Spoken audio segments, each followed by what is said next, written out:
been away for a little while, but I'm back again. We took a little hiatus, and so got a whole bunch of sports info to catch up on. So remember to smash that like and that subscribe button so you'll be notified when another amazing episode comes out. So where are we gonna start today? Let's see. The last time I think I'd done the pre-fight breakdown of the Holly Holm Irene Aldana fight, and it kind of went how I thought it would. Holly implemented some takedown, a lot more of a wrestling than I thought she would. I figured that she'd strictly or use a lot of her stand up to for the win. But I mean, she's become an all around mixed martial artist. So I mean, she implemented that of her game, and she just completely dominated on the ground, completely dominated all 5 rounds. So it's a I mean, she's still in the top upper echelon of the of women's MMA, but I mean, I don't know that she's ever going to be able to beat Amanda Nunes. So I mean, she might be at the crossroads in her career of what she's actually going to be able to accomplish. So yeah, so we'll see. So what was the other one of the other big fights was the co-main event was Jorgen De Castro against Carlos Felipe.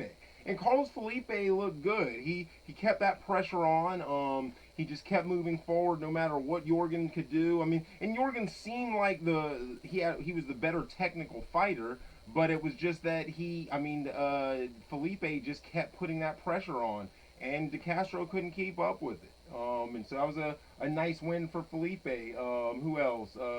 Jermaine Durandame got a nice win over Juliana Pena. Actually, he got a nice guillotine choke win.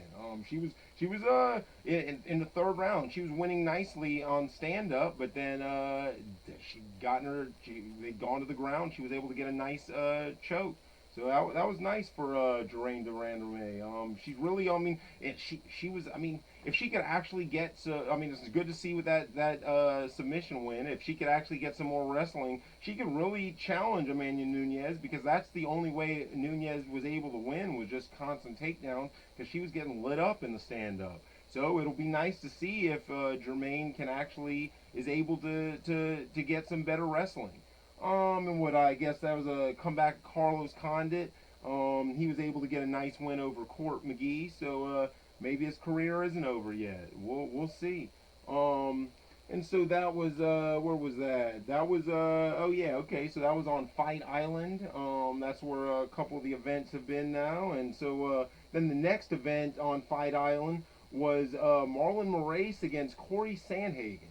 And Sandhagen, right from the initial bell, he was able to show his distance, his length, and just use his distance. And it was, I mean, he looked good. He was lighting Moraes up. Moraes couldn't find he couldn't make his way into on Sandhagen's reach, and so he just kept getting hit and not got caught with a head kick. And so it was a nice win for Sandhagen. We'll see. I mean, because Moraes is the top of the division, so we'll see if Sandhagen gets a title shot anytime soon. Who else? Yeah, Edson Barbosa had also got a nice win over Makwan Amirkhani, who looked pretty good recently. So it was nice to see Edson Barbosa get a nice win. And there was a nice highlight reel KO that Joaquin Buckley got over Impa Kasangani. And it was. I mean, my words are not able to explain it sufficiently. I mean, he was able to catch the kick. Buckley was able to catch the kick, and then he spun around, and then he was able to land a head kick and knock him out. It was a nice spinning kick. It was nice. So yeah, that was a nice win for Buckley. I mean, that had Kanye West talking about it. So let's see. And so then the newest event will on Fight Island. This will be the pre-fight breakdown of who is it? Korean Zombie Chan Sung Jung against Brian Ortega. And Ortega hadn't fought in a while. Think since his loss to who was it, to Max Holloway. Since his loss to Max Holloway, he hadn't fought for a while, so this should be a nice comeback fight. We'll see. I mean, if I had to just pick, I'd have to say it would be that I'd go with Brian Ortega. But you can't ever really pick against Korean Zombie. I mean, Korean Zombie usually comes out and he usually performs. So it's, I mean, I'm sure he's gonna give him a run for his money, but I feel like Brian Ortega is gonna be able to pull out the victory. Let's see. In our co-main event is Caitlin Chikagian against Jessica Andrade. And Chikagian's looked pretty good of late, but I don't know. We'll see if she's able to stay away from Jessica Andrade. She should be able to do pretty good. But if Andrade is able to get her hands on her, there's no telling what she'll be able to do. I mean, she's just got so much power. I just always think of her as like is the miniature Vanderlei Silva. I mean, always putting that pressure on. I mean, we'll see. Because if Chikagian's able to do the same game plan that Rose Namajunas did, then I mean maybe she'll be able to pull it out. But I don't know. I think that pressure is just going to be too much for her, so I'm gonna go with Andrade. So let's see what else we've got. Oh yeah, that and so in boxing, Teofimo Lopez against Vasily Lomachenko. To me, I think Vasily Lomachenko is the to me he's the best fighter I've ever seen. Technically speaking, he's the best fighter I've ever seen. I don't know that he's going to have the best career of anybody. Because he kind of went pro, kind of old, because he was winning 2 gold medals. Um, but just straight up footwork, putting together. I mean, he doesn't have the most punching power, but I mean, he's made so many guys quit just because he hits people with shots they're not able to see. I mean, it's. I mean, his technique is amazing. If you've never seen him, you need to see him fight because the guy's amazing. Yeah? But Teofimo Lopez, he's a young guy, up and coming. I mean, he's a lot bigger than Lomachenko, and he's got a lot more power. So this should be interesting. This is a unification bout. They both are holding two belts each, and so this is for all the marbles at lightweight. So we'll see. I've got to go with Lomachenko because I mean he's just amazing. So, but we'll see. I wouldn't be shocked. I mean, the way Lomachenko fights, he's going to put himself in a firefight. And I mean, he stands right in the middle of the pocket, and he's still able to make people miss. And so we'll see, because I got to go with Lomachenko, but I wouldn't be shocked if he got knocked out just because he puts himself right in danger, and so it's going to be right in where Lopez wants him. And I mean, Lopez has those fast twitch muscles that are able to end a fight at any time. So we'll see. Let's see what else. We had NBA action. The Lakers were able to win the title. LeBron got his 4th championship and fourth MVP of the finals. And LeBron in regular LeBron action. I mean, always able to I mean, just dominate. I mean, Anthony Davis definitely helped, and Rajon Rondo. I mean, definitely guys stepped up. KCP stepped up. I mean, a bunch of guys were able to help out a lot. And so that's another nice win for LeBron James. I mean, there'll be people who are comparing him to Jordan and stuff, and I mean, I don't know. I think he's still got some time.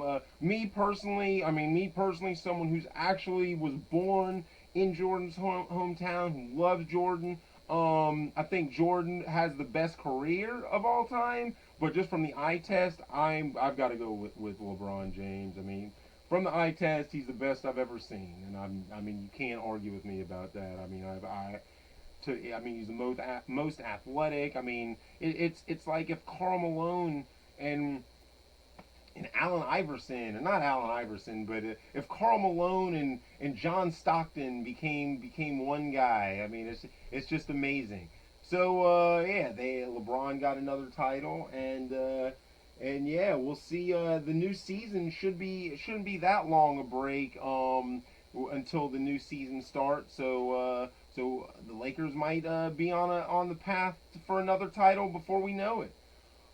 So what else in NFL action? Let's see. The Bills.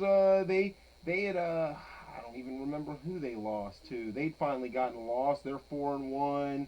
The Patriots are 2-2. They'd lost. They lost Cam Newton for a game because of the COVID. See, the Steelers are undefeated. The Ravens have got a loss. Lamar Jackson hasn't been looking. He hasn't been up to his MVP caliber form. Let's see. The Titans are looking good. They're 4-0. Derrick Henry's been looking amazing. The Chiefs finally got a loss. Pat Mahomes. He's still Pat Mahomes, but just his season hasn't been great yet. The Raiders haven't looked bad. Let's see, in the NFC East, it's looking like it's the worst division in NFL history. The Cowboys have lucked their way into 2 wins, and so they're 2-3 at the top of their division. There's only 2 wins out of the other 3 teams in the division, so yeah, one of those teams is going to make the playoffs, and Dak Prescott broke his ankle, so they're gonna be led by Andy Dalton for the rest of the season. And then who we got? We got the Packers at 4-0, trailed right behind by the Bears, who they finally put in Nick Foles because Mitch Trubisky hadn't been looking good. And then we got the Saints at 3-2, and the Buccaneers at 2-2. Tom Brady, he hasn't been looking as good. And he's starting to get angry. I mean, I don't know. It might be I think we're seeing it. I think a majority. You're gonna have to give Bill Belichick the majority of the credit with for their victories and stuff. Let's see, and then we got the Seahawks at 5-0. Russell Westbrook's just been looking amazing. And then let's see, and so then we've got the World Series. We've had the World Series, the playoffs in baseball. We're down to the last 4 teams. The Braves and the Dodgers versus the Dodgers, and the Astros versus the Rays. The Braves are up 3-2, and the Astros against the Rays is tied 3-3. So that's all the sports news for the last couple weeks. I think we've had a lot of Israel Adesanya and John Jones going back and forth. And so who knows if we'll see that fight? Adesanya's talking about going up at least to light heavyweight and challenging Jan Blachowicz for the title. So there's no telling what we might see. But you can find us on Facebook at Big Scary, on Twitter at Big Scary, on YouTube on Trauma Television, and on Facebook on Trauma Television, because this is a Trauma Television production. And as Martin Luther King said, the arc of the moral universe is long, but it bends toward justice. And I'd like to bring out a special guest before I end real fast. Come here real fast. Come here. Come on. Come on. Come on. Hey, everybody. What's your name? Little Scary. Yeah, this is Little Scary. So, bye, everyone. Bye.